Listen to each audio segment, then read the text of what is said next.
Le bus qui vient de la capitale Tirana s'arrête ici après une journée de route. Le reste du chemin se fait à pied vers les villages de montagne, la chaîne des Mirdites. Au bout du chemin, le village de Shulbater, 400 habitants mais surtout des femmes, des enfants et des vieux. À Shulbater, comme dans la plupart des villages de la montagne albanaise, les hommes sont rares. Chez Teuta, à l'orée du village, 3 générations de montagnardes restées seules entretiennent une maison jadis prospère.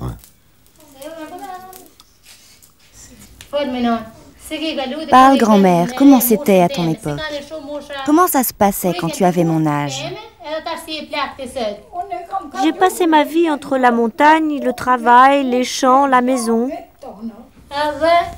Ils l'ont forcée à se marier. Elle est allée à l'église jurer qu'elle avait 16 ans, alors qu'elle n'en avait que 15. Et lui, 42. il avait 42 ans. Moi, 15 ans. Par contre, moi, maintenant, je pourrais décider de prendre qui je veux, qu'il soit bien ou pas. Les choses ont changé. Finalement, je peux choisir toute seule. Je ne rendrai pas ma famille responsable de mon malheur comme elle le fait. C'est ça qui m'a fait l'épouser, les coups. C'est sa famille qui l'a forcée. C'était lui ou rien, elle n'avait pas le choix. Arrête, grand-mère, pleure pas.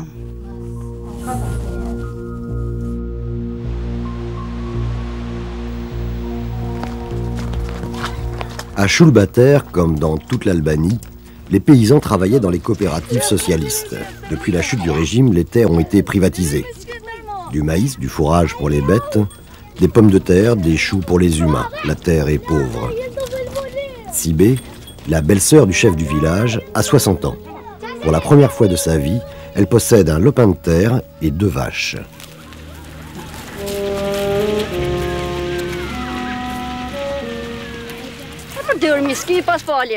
À la coopérative, on était une quarantaine. On n'avait pas d'autre vie que le travail. Ma foi, on a beaucoup souffert. On gagnait 30 lek par jour, de quoi acheter un pain. Je me disais, mon Dieu, pourquoi j'ai fait un enfant?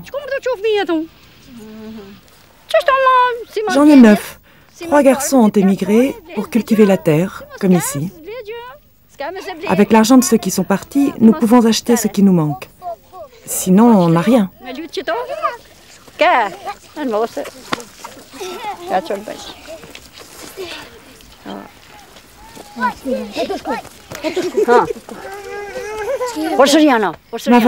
Ma vache est partie.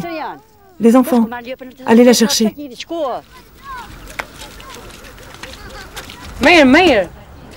Violsa habite dans le haut du village avec ses 4 filles et sa belle-sœur.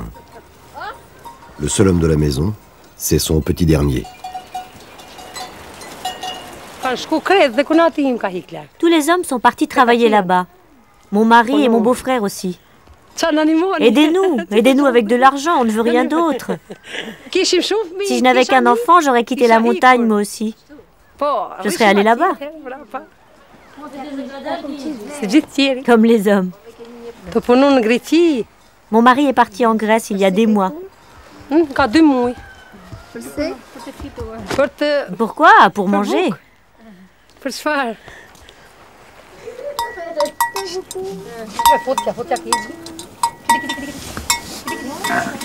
L'hiver, Les journées de Violsa s'écoulent entre les enfants, les soins aux animaux, les corvées de bois, la maison et l'attente. L'attente de l'argent, l'attente des nouvelles de ceux qui sont partis. Il m'a donné un rendez-vous téléphonique en ville. Il doit venir, mais je ne sais pas quand. Mon Dieu, le plus dangereux, c'est lorsqu'il revient au pays. Ici, c'est pire que là-bas. Là-bas, personne ne te tue pour te prendre l'argent. J'ai rêvé qu'il arrivait.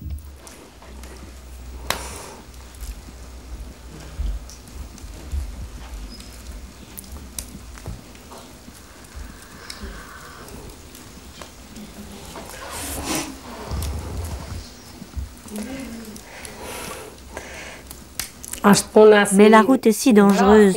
Le problème, c'est qu'il les blesse, il les tue. Et mes 5 enfants, ça me fait de la peine quand j'y pense. Je l'ai vu comme s'il arrivait habillé de blanc, vêtu d'un linceul. J'ai pleuré toute la nuit, jusqu'au matin. J'élève mes enfants seuls, il n'est là que 3 mois par an. On vieillit, chacun de son côté.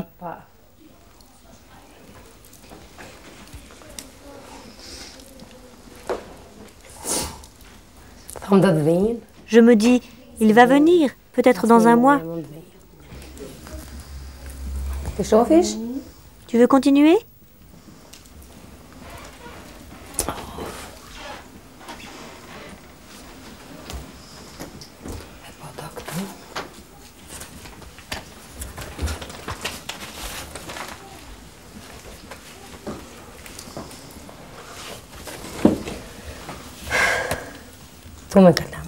Ici, c'est lui avec les enfants. Il porte cette chemise.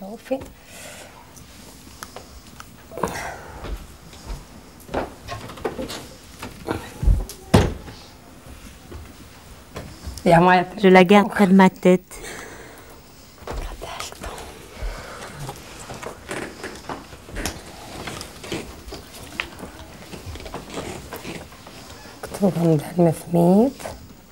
Ici, je suis avec les 5 enfants. Voici le petit garçon, à côté de son père. Mais ma photo préférée est celle-ci.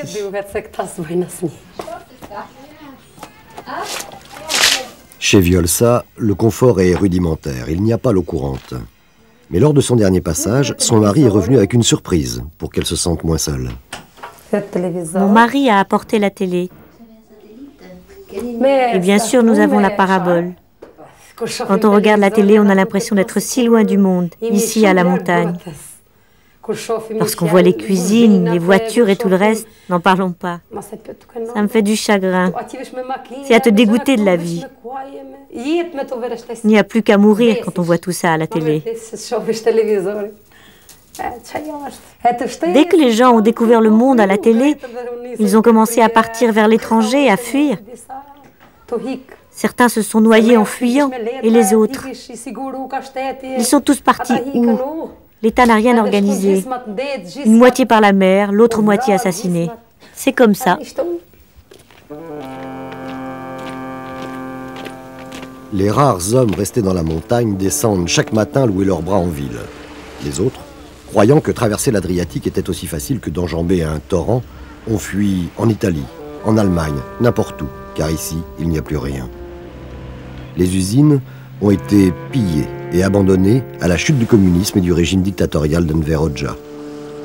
700 000 bunkers, symbole de la paranoïa d'un État coupé du monde, témoignent d'un passé dont il est difficile de se débarrasser. Gardienne, comme les autres femmes de cette montagne abandonnée, Joumilé est médecin.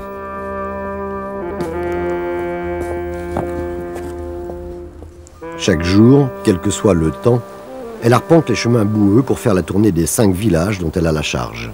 Je suis née en 1966. J'ai commencé mes études de médecine en 86. J'ai pu étudier parce que la situation économique de ma famille, les paysans, était plus élevée que la moyenne. J'ai commencé à travailler comme médecin à la montagne parce qu'il n'y avait pas de travail en ville. Moi, je n'avais pas de prétention particulière. Depuis plus de 10 ans, je suis médecin et paysanne. Je m'occupe de mes patients, de la maison et du bétail.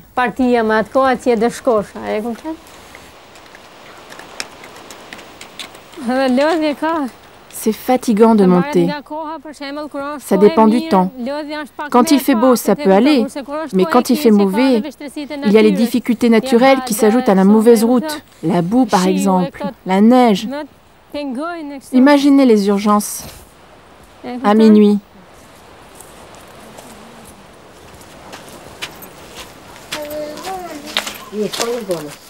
Premier rendez-vous, le dispensaire de Goura. Il a été construit en 1998 grâce à des fonds européens en plein cœur des montagnes.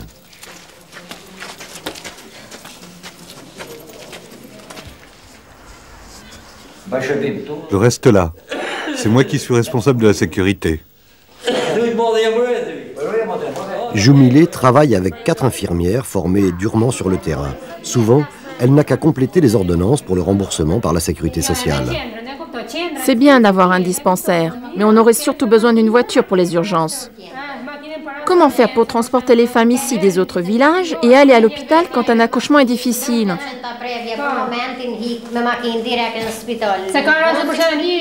On a quelques médicaments, mais le temps d'être averti et d'arriver. Le patient a le temps de mourir, ça arrive.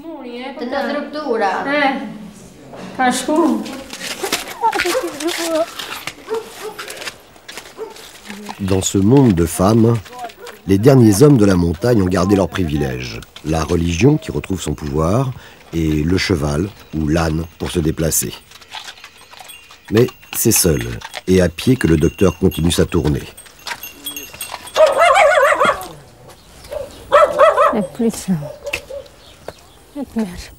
Le chien, j'ai peur des chiens.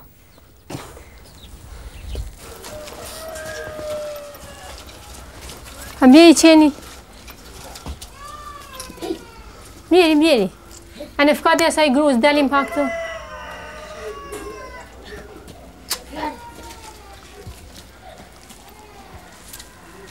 Yolta.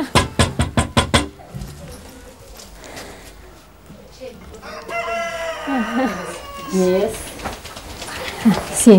Bonjour. Bonjour. Il n'était pas bien? Comment va-t-il? Il a eu de la fièvre? Un peu. Il a toussé? Vomi? Il tousse. Quand est-ce qu'il a eu les premiers symptômes? Il a le nez qui coule?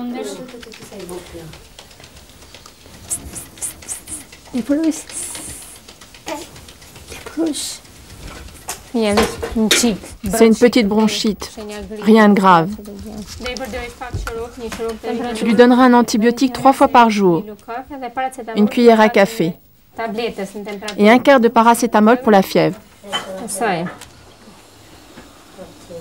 Tu as compris?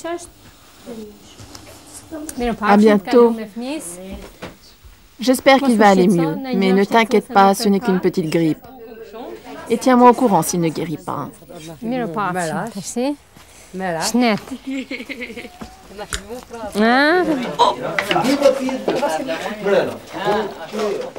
La corvée d'eau, c'est encore les femmes, à pied, évidemment.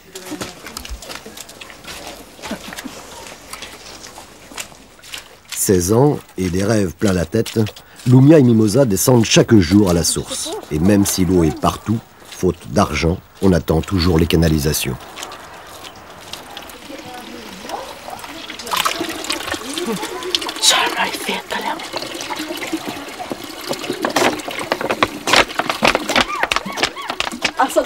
Alors, venez nous aider.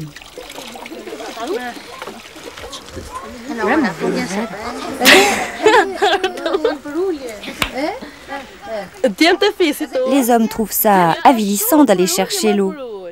Ils disent, on a nos femmes, nos sœurs, nos filles. Pourquoi nous, on irait prendre l'eau à la source? C'est un travail de femme.